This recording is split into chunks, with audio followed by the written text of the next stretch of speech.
खम्मागड़ी। मेरा नाम है ठाकुर युवराज सिंह और आज मैं आपको बताता हूँ कि कैसे महाराणा मोकल और राणा कुंभा की हत्या का षड्यंत्र रचा गया, कैसे राणा कुंभा इस षड्यंत्र से बाल बाल बचे। तो महाराणा लाखा के बाद मेवाड़ के अगले उत्तराधिकारी थे राणा चूंडा, पर क्योंकि उन्होंने अपने पिता के लिए राजगद्दी त्याग दी थी तो अगले राणा थे राणा मोकल। जब राणा मोकल 10-11 वर्ष के होते हैं तो महाराणा लाखा की मृत्यु हो जाती है। तो इस समय मेवाड़ पर कोई शासक नहीं होता। राणा मोकल की रक्षा करने के लिए राणा चूंडा वहां रहते हैं, पर राणा मोकल की जो माता होती हैं, जो कि मारवाड़ की राजकुमारी थी, उन्हें हमेशा ये डर लगा रहता है कि कहीं राणा चूंडा मोकल को मारकर गद्दी पे ना बैठ जाए। तो एक दिन वो राणा चूंडा को अपने पास बुलाती हैं और उनसे ये बात कहती हैं। तो इस चीज से राणा चूंडा इतने परेशान हो जाते हैं कि वो मेवाड़ छोड़कर चले जाते हैं, वो मेवाड़ की सीमा से बाहर निकल जाते हैं। तो क्योंकि अब राणा चूंडा मेवाड़ छोड़कर चले जाते हैं तो इस समय जो राणा मोकल हैं उनकी देखरेख करने के लिए कोई नहीं होता, उनके संरक्षण के लिए कोई नहीं होता मेवाड़ में। पर क्योंकि मेवाड़ में इस समय कोई भी महाराणा नहीं था, कोई राजा नहीं था राज करने के लिए, तो वहां बहुत सारे षड्यंत्र चल रहे थे सभा में, मंत्रियों में, कि अगला राजा कौन बनेगा।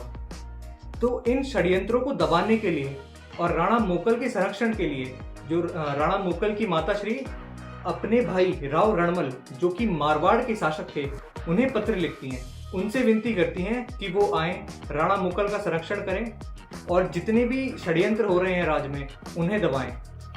ये पत्र पढ़कर राव रणमल मेवाड़ आ जाते हैं। वो मेवाड़ आते हैं, जितने भी षड्यंत्र थे उन्हें दबाते हैं और राणा मोकल की सहायता करते हैं महाराणा बनने में। तो जब राव रणमल मेवाड़ आते हैं तो उनके साथ उनके बहुत से सभासद और मंत्री भी मेवाड़ आते हैं, जिसके बाद मेवाड़ में दो गुट बन जाते हैं, एक मेवाड़ियों का, एक मारवाड़ियों का। जो मारवाड़ी वो जो राव रणमल के साथ आए थे। मेवाड़ को संभालने के साथ साथ राव रणमल ने एक चीज और करी कि मेवाड़ में जो भी बड़े पद थे, मेवाड़ी मंत्री थे, उन्हें ना देकर मारवाड़ी मंत्रियों को दे दिए, जिसका जो नुकसान था वो मेवाड़ को बाद में उठाना पड़ा। तो 1421 में महाराणा मोकल का राज्याभिषेक होता है, जिसके बाद राव रणमल वापस मारवाड़ लौट जाते हैं, पर उनके जो मंत्री होते हैं वो मेवाड़ में ही रहते हैं, क्योंकि उन्हें वहां पर एक उपाधि मिली हुई थी, गद्दियां मिली हुई थी, अपना अपना राजपद मिला हुआ था। तो जब 1421 में महाराणा मोकल का राज्याभिषेक होता है तो उस समय पर दिल्ली का सुल्तान होता है ग्यासुद्दीन तुगलक। अब ग्यासुद्दीन तुगलक मेवाड़ पर आक्रमण करता है। तुगलक अपने साथ एक बहुत विशाल सेना लेके आता है, जिसे महाराणा तुगलक बहुत बुरी तरीके से मारते हैं और हरा देते हैं। इसके बाद ग्यासुद्दीन तुगलक को कैद कर लेते हैं।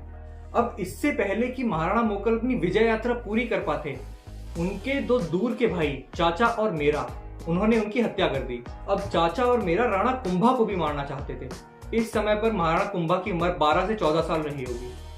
तो जब महाराणा मोकल की हत्या की खबर उनके सभासद, उनके मंत्रियों को मिलती है, तो महाराणा मोकल के मंत्री, उनके सभासद राणा कुंभा को वहां से बचाकर मेवाड़ की तरफ भेज देते हैं, ताकि उनकी जान को कोई खतरा ना रहे और वो सुरक्षित रहें। अब इस हत्याकांड के बाद मेवाड़ एक बार फिर से महाराणा विहीन हो जाता है, मेवाड़ में फिर से कोई शासक नहीं रहता।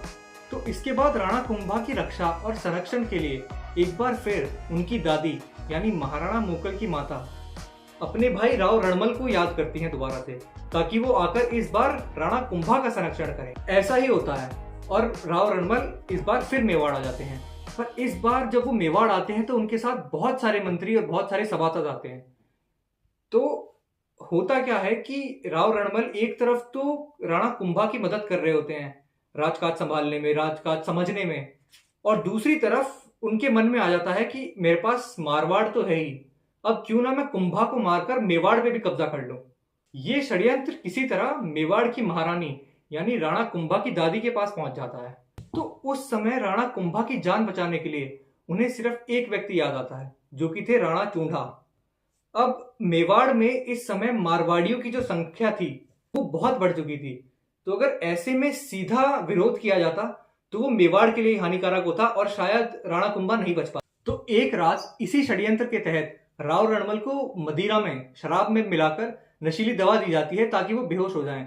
तो इसके बाद जब राव चूंडा वापस आते हैं तो सारी परिस्थितियों को समझते हैं और उसके बाद इस नतीजे पर आते हैं कि जो राव रणमल हैं, जो कि मारवाड़ के राजा हैं, उन्हें चुपचाप मारना पड़ेगा। ऐसा ही होता है। तो जब राव चूंडा ने राव रणमल की हत्या कर दी, राव रणमल को मार दिया, तो उसके बाद उनके दिमाग में आया कि क्यों ना मेवाड़ के बाकी जो सैनिक, जो भी मंत्री, जो भी सभासद और जो भी उनके परिवार के लोग हैं, उन्हें भी खत्म कर दिया जाए। ये खबर धीरे धीरे चुपचाप फैलते हुए बाकी लोगों तक भी पहुंच गई। ऊपर चित्तौड़ के किले में ये राव रणमल की हत्याकांड हुआ और किले में नीचे ही एक समारोह चल रहा था जिसमें राव चूंडा, जो कि राव रणमल के बेटे थे, मेवाड़ के उत्तराधिकारी होने वाले थे, वो उस समारोह में बैठे थे। तो तब एक संगीतकार उन्हें बातों बातों में ये संदेश देता है कि तुम्हारे पिता की मृत्यु हो चुकी है, अगर भाग सको तो भाग लो। ये संदेश मिलते ही राव जोधा मेवाड़ छोड़कर अपने साथियों के साथ चले जाते हैं। पर इस पर महाराणा कुंभा शांत नहीं बैठते और अपनी पूरी सेना के साथ मारवाड़ पर आक्रमण करते हैं और मारवाड़ पर कब्जा कर लेते हैं, जिसके बाद राव जोधा के हाथ से मारवाड़ निकल जाता है और उन्हें मारवाड़ छोड़ना पड़ता है, उन्हें जंगलों की तरफ जाना पड़ता है।